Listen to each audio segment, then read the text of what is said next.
The plate shattered against the wall. Jane didn't flinch. The porcelain scattered across the kitchen floor. Her hand was bleeding where a shard had grazed her knuckle.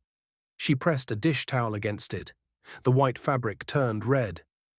Harry stood in the doorway, his tie loose, his face flushed. His mother, Chloe, sat at the dining table behind him, watching in silence. 3 years, Jane. Harry's voice was low, controlled. 3 years of nothing. Jane set the towel down. She didn't speak. Do you know what people are asking me? Harry took a step forward. They're asking me when we're going to start a family. Chloe's fork clinked against her plate. She didn't look up, but her silence was approval. Jane turned back to the sink. She began picking up the pieces of the plate. Her hands were steady. Are you even listening to me? Harry's hand slammed down on the counter. Jane looked at him. Just for a moment. Her eyes were empty. That was what enraged him most. Not the tears, not the apologies, the absence. His hand moved fast. The slap echoed through the kitchen like a gunshot. Jane's head turned. Her cheek flared red. But she didn't cry. She placed the broken porcelain in the trash. She rinsed her hands. Chloe finally spoke. A wife who cannot fulfill her purpose is not a wife, Jane. She paused. She is a placeholder. Jane dried her hands on the towel. The blood was still seeping through. She folded the towel carefully. She placed it on the counter. Then she walked out of the kitchen. Harry called after her. She didn't turn around. What none of them knew was that the failure was never hers. 6 months before their wedding, Harry had undergone a routine medical workup. A minor procedure, standard blood work. The results had been clear.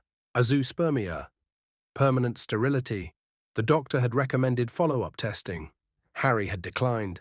His mother had insisted the diagnosis was incomplete. Harry had chosen to believe her. It was easier to blame Jane than to test the truth. And so the lie became their marriage. 2 weeks later, the humiliation went public. Chloe hosted a family dinner with extended relatives. Cousins, aunts, uncles, 18 people seated around a table built for 12. Jane served the appetizers in silence. She had learned to move like furniture. Present but not noticed, Chloe tapped her glass with a knife. The room quieted. I want to thank everyone for coming tonight. Her voice was warm, practiced. Family is everything. She paused. Her eyes found Jane standing near the kitchen door. But I must also speak a difficult truth. The room went still. A wife who cannot give children is not a partner. Chloe smiled. She is a decoration. One of the cousins coughed. An aunt looked down at her plate. Harry said nothing. He lifted his wine glass. He drank. Chloe continued, I say this not out of cruelty, but out of love. Jane folded her napkin. She placed it beside the tray. Then she walked out. No tears, no defense, no scene. Behind her, the conversation resumed as if she had never been there. Laughter returned. The humiliation was absorbed into the evening like spilled wine into a tablecloth. But Jane's absence was noted, and her silence, for the first time, felt like refusal. 3 months later, everything collapsed. Olivia arrived at the house on a Tuesday afternoon. She was 23, blonde, radiant. Pregnant, or so she claimed. Harry stood in the foyer with his arm around her. His smile was brighter than Jane had seen in years. This is Olivia. He wasn't speaking to Jane. He was speaking past her. She's carrying my child. Jane stood at the top of the stairs. Her suitcase was in her hand. She had been given 48 hours to leave. No money, no belongings beyond what she could carry. The divorce papers had been filed that morning. Chloe appeared behind Harry. Her face was triumphant. A barren woman has no place in this family. She paused. You were given every opportunity, Jane. Another pause. You failed. Jane descended the stairs slowly, carefully. Her suitcase bumped against each step. When she reached the bottom, she stopped in front of Harry. She looked at him, just once. Then she pulled the wedding ring from her finger. She placed it on the entry table. She didn't say goodbye. She didn't beg. She didn't ask for mercy. She walked out the door. The driver, a quiet man named Marcus who had worked for the family for 2 years, stood beside the car. He opened the door for her. Jane paused. Thank you, she said. Marcus nodded. His face was unreadable. Jane got into the car. The door closed behind her. She didn't look back at the house. She didn't cry. She had walked out with nothing. Not because she had nothing, because they had taken everything they could see. What they didn't know was that the smart home system, the cameras, the voice assistants, the security logs, was still registered under her name. It had been recording for 3 years, and it would continue recording for 5 more. 5 years passed. Harry's life became a headline. He was promoted to Senior Vice President of Operations. His salary tripled. His image appeared in trade publications. He was profiled as a rising star in corporate strategy. Olivia played the role of perfect mother. She posted photos of birthday parties, family vacations, and milestones. The child, a boy she claimed was Harry's, was always smiling. Chloe became the doting grandmother. She was photographed at charity galas, standing beside her son and his miracle family. The narrative was complete. Harry Omilana, a man who had overcome personal tragedy to build a legacy. The driver, Marcus, was still there, opening doors, carrying bags, invisible. No one noticed him. No one ever had. Harry sat in his corner office on the 42nd floor. The city sprawled below him like a kingdom. His assistant knocked. "Mr. Omilana, the PR team is here for the birthday planning meeting." Harry gestured for them to enter. 3 people filed in. Tablets, mood boards, enthusiasm. The lead planner spoke first. "We're thinking a garden venue, televised coverage, live stream for the shareholders." She paused. "It's your son's 5th birthday, but it's also a brand moment." Harry leaned back in his chair. He smiled. "I want it perfect." The planner nodded. "Of course." She looked down at her tablet. "Guest list?" "Family, colleagues, board members." Harry paused. "And one more name." The planner looked up. "Jane Omilana." He let the name hang in the air. "My ex-wife." The room went quiet. The planner exchanged a glance with her colleague. "Sir, is that advisable?" Harry's smile widened. "I want her there." He paused. "I want her to see what she couldn't give me." Another pause. "I want her to witness the life she was incapable of building." The planner nodded slowly. "Understood." Harry turned back to the window. It wasn't closure he wanted. It was a coronation. And he wanted a witness to his ascension. The invitation arrived on a Saturday morning. Jane's apartment was small, clean, modest. Sunlight came through the windows in soft angles. 2 children played on the living room floor, a boy and a girl, both 5 years old, twins. They were building a tower out of wooden blocks. Jane stood at the kitchen counter. The envelope was heavy, embossed, expensive. She opened it. The invitation was printed on ivory cardstock. Gold lettering. "You are cordially invited to celebrate the 5th birthday of our beloved son." Jane read it twice, then she set it down. She picked up her phone. She dialed a number. It rang once. "Ethan, I need to ask you something." The voice on the other end was calm, steady. "Go ahead." "The party Harry's hosting." Jane paused. "I want to attend." There was silence on the other end. Then Ethan spoke. "Are you sure?" Jane looked at her children. They were laughing. The tower had fallen. They were rebuilding it. "I'm sure." "Then I'll be there with you." Jane exhaled. She had spent 5 years becoming safe. Now she would spend 1 day becoming heard. The garden was immaculate. White tents, string lights, a stage at the center with a projection screen. Cameras on tripods. A live feed rolling. Guests arrived in waves. Designer suits, silk dresses, laughter that sounded like performance. Harry stood near the entrance with Olivia beside him. The child, her son, was dressed in a tiny suit. He clung to Olivia's hand. Chloe held court near the champagne fountain. She was radiant, triumphant. The driver, Marcus, moved through the crowd with a tray of hors d'oeuvres. No one looked at him. Then the cameras pivoted. A car pulled up to the entrance. The door opened. Jane stepped out. She wore a simple navy dress. Her hair was pulled back. She looked calm, but she wasn't alone. She held the hands of 2 children, a boy and a girl, both 5 years old, and beside her stood a man in a tailored charcoal suit. Ethan Hector, the chairman of the board that governed Harry's company. The crowd went quiet. Cameras swiveled. Harry froze. For a moment he didn't recognize her. The woman who had crawled out of his house 5 years ago was not the woman standing in his garden.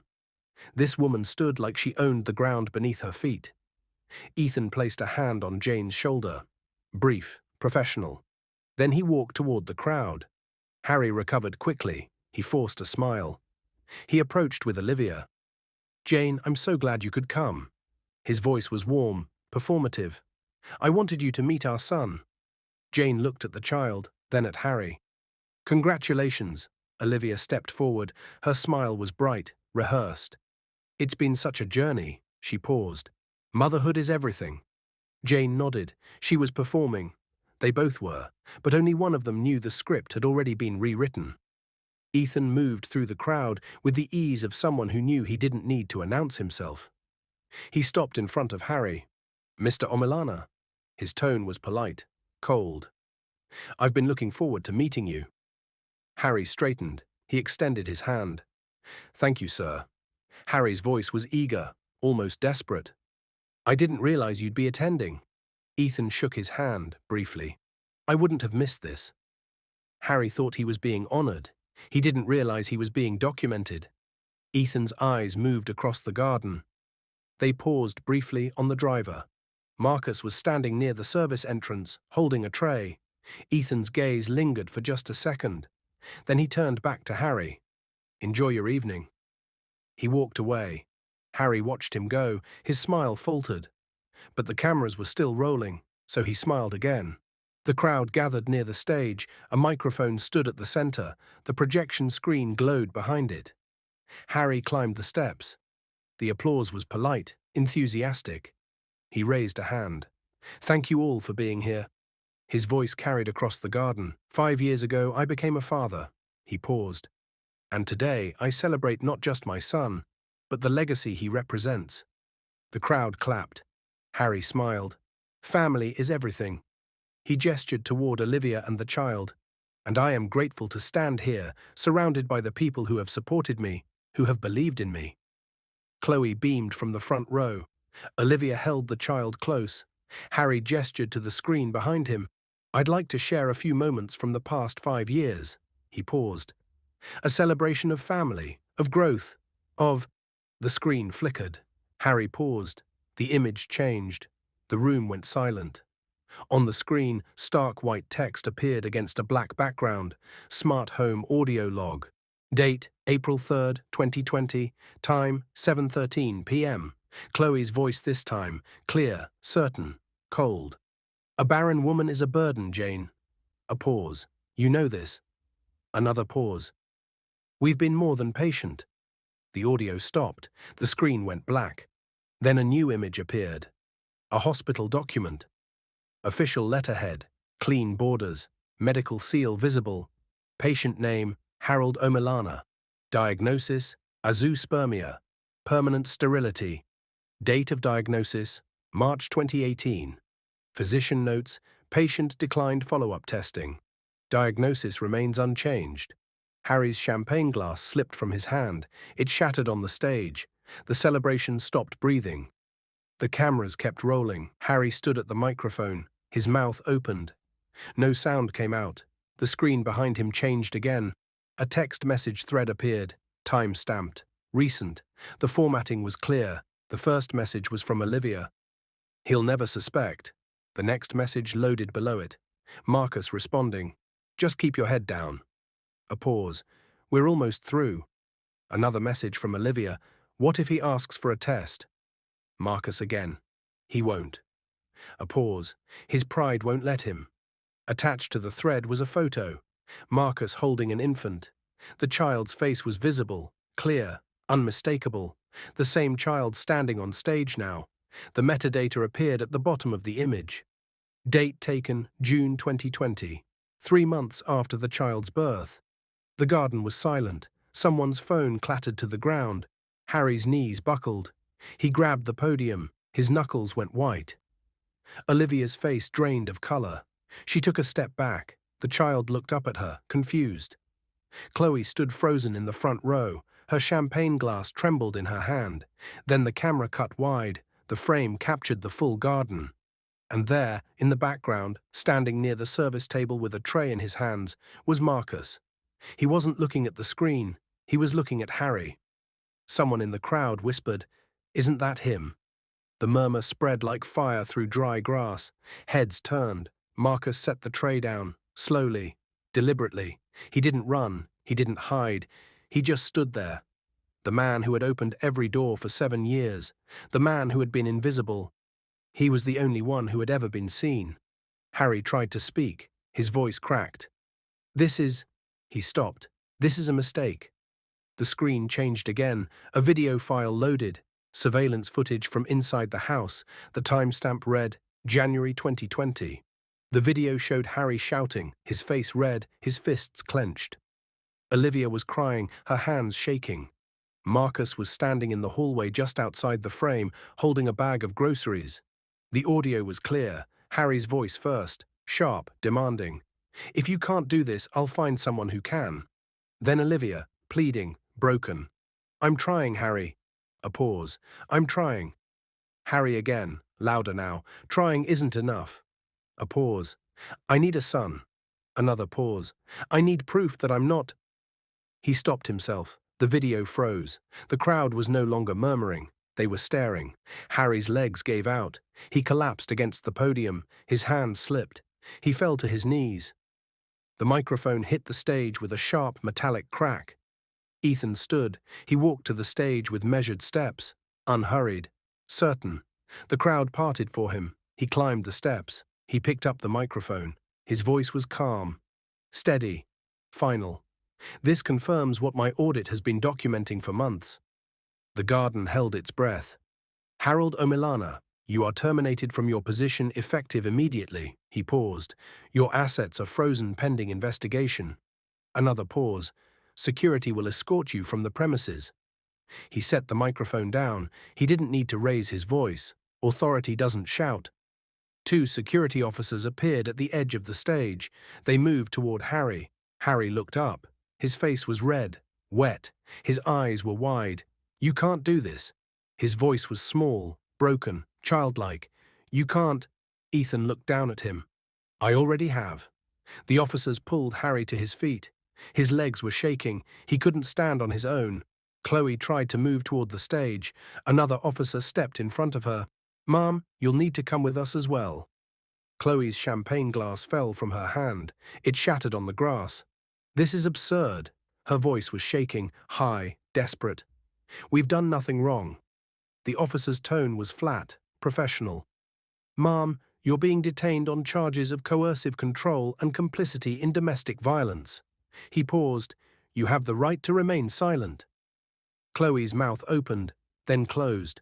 For the first time in 5 years, she had nothing to say. Olivia was standing near the edge of the stage. Her son was still clinging to her hand. His face was confused, scared. A third officer approached. "Ms. Olivia Carter, you're being detained for fraud and conspiracy." Olivia's eyes went wide. She looked around for an exit, for someone to defend her, for anyone. "I didn't." She stopped. "I was just—" Marcus stepped forward. His hands were already raised. His face was blank. "I'll come quietly." The officer nodded. "You're being detained as well, sir." Marcus didn't resist. He didn't defend himself. He looked at Olivia. She looked away. The officer cuffed them both. The cameras captured everything. The birthday party had become a crime scene. The guests had become witnesses. And the celebration, designed to be a coronation, had collapsed into evidence. The arrests were broadcast live. 3 news stations picked up the feed within minutes. Social media exploded. The hashtag trended within the hour. By midnight, the footage had been viewed 4 million times. Harry and Chloe were taken to separate holding cells in different facilities. Different counties. Olivia and Marcus were processed together, then separated. The charges were read aloud in front of cameras. Harold O'Milana, 3 counts of domestic violence, 2 counts of coercive control, 1 count of fraud in the form of false paternity claim, financial misconduct under investigation. Chloe O'Milana, complicity in domestic abuse. Coercive control, psychological abuse, documented across 17 separate incidents. Olivia Carter, fraud through false paternity claim, Conspiracy to defraud.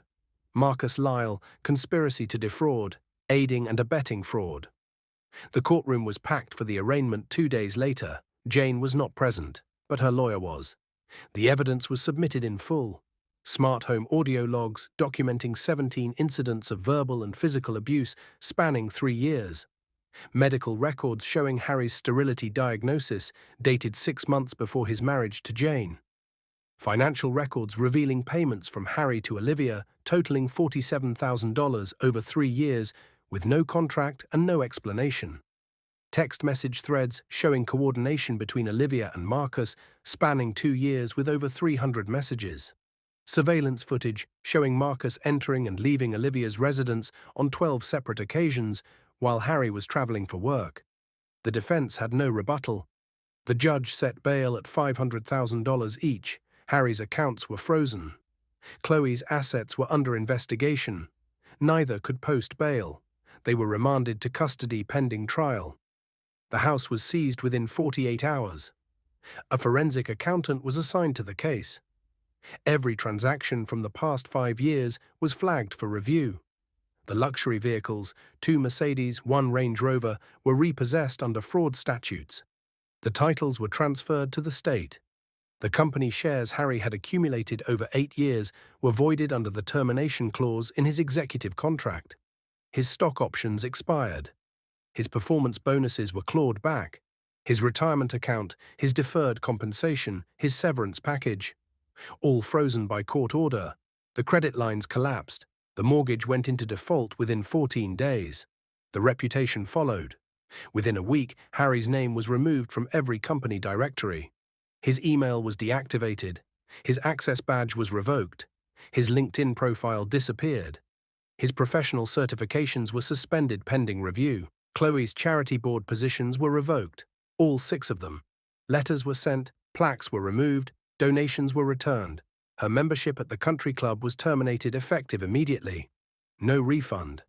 Her name, once printed in gold on donor walls, was quietly removed with a chisel and sandpaper. The house where Jane had been beaten, humiliated and expelled stood empty. Windows dark, lawn overgrown. A foreclosure notice was taped to the front door. The garden where the party had been held was overgrown within a month. No one wanted to host events there anymore. The space had become evidence, and evidence doesn't get erased.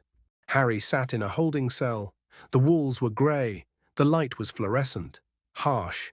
The air smelled like disinfectant and sweat and fear. He hadn't spoken in 3 days. His lawyer had come once. Harry had refused to see him. The guard had asked if he wanted to reconsider. Harry had turned his face to the wall. What was there to say? The evidence was irrefutable. The medical records were dated. The audio logs were time-stamped. The surveillance footage was clear. The text messages were authenticated. He had built his life on a single lie. That value was measured in blood. But blood had betrayed him, and the woman he had discarded had become the one thing he never could. Free. He sat on the edge of the cot. His hands hung between his knees. His shoulders were slumped. He stared at the floor. For the first time in 5 years, there was no one to blame. No subordinate to berate. No wife to punish. No driver to ignore. No mother to enable him. Just him. And the weight of what he had done. The concrete floor was cold. The walls were bare. The silence was absolute. He had wanted a legacy. He had gotten a ledger. Chloe sat in a separate cell 40 miles away. She hadn't cried. She hadn't screamed. She had simply gone silent.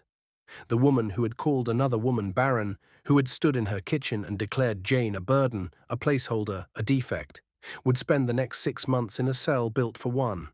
No champagne fountain, no charity gala, no photographs. Just concrete and silence, and the knowledge that every word she had spoken had been recorded. Every cruelty documented. Every justification stripped bare.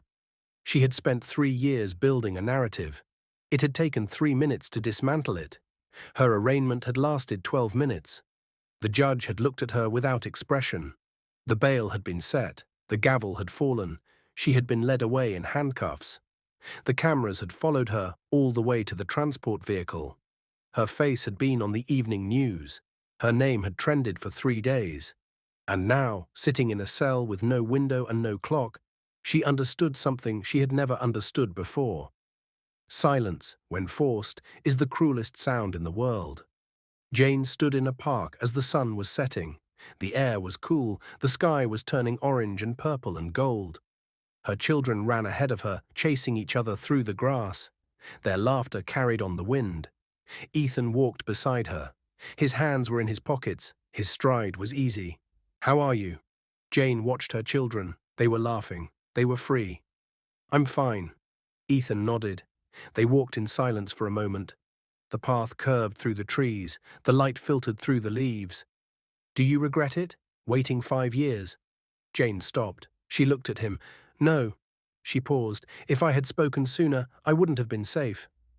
Another pause. "I wouldn't have had them." She gestured to her children. "I wouldn't have had you." Ethan's expression softened. Jane continued, "And Harry would have found a way to make me the villain." She paused. "He would have called me bitter, jealous, unstable. And people would have believed him." She turned back to the path. "I didn't wait to punish him. I waited to survive him." Ethan nodded. They kept walking. Behind them, the sun dipped below the horizon. The sky turned gold, then purple, then dark. Jane's children called to her. She smiled. She walked toward them. She had never been barren. She had been silenced. And silence, when broken at the right moment, is the loudest sound in the world. So here's the question. Was Jane wrong to wait 5 years? Should she have spoken sooner? Or was survival worth the silence? Some people say she should have gone to the police immediately, that she should have fought back the moment the abuse started, that waiting made her complicit. But those people have never had to calculate whether speaking would cost them their life. Others say Harry deserved worse. That 5 years of peace was too much mercy, that he should have lost more than just his reputation and his freedom. But punishment isn't the same as justice, and justice isn't the same as healing. Jane didn't wait 5 years to destroy Harry. She waited 5 years to build a life where his destruction couldn't touch her. That's not revenge. That's sovereignty. So let me ask you again. Was she wrong to wait? Or was she the only one in the story who understood what power actually looks like? Let me know what you think in the comments, because this story isn't just about Harry and Jane, it's about every person who's ever been told to stay quiet, to forgive, to move on. Jane made her choice. What would you have done?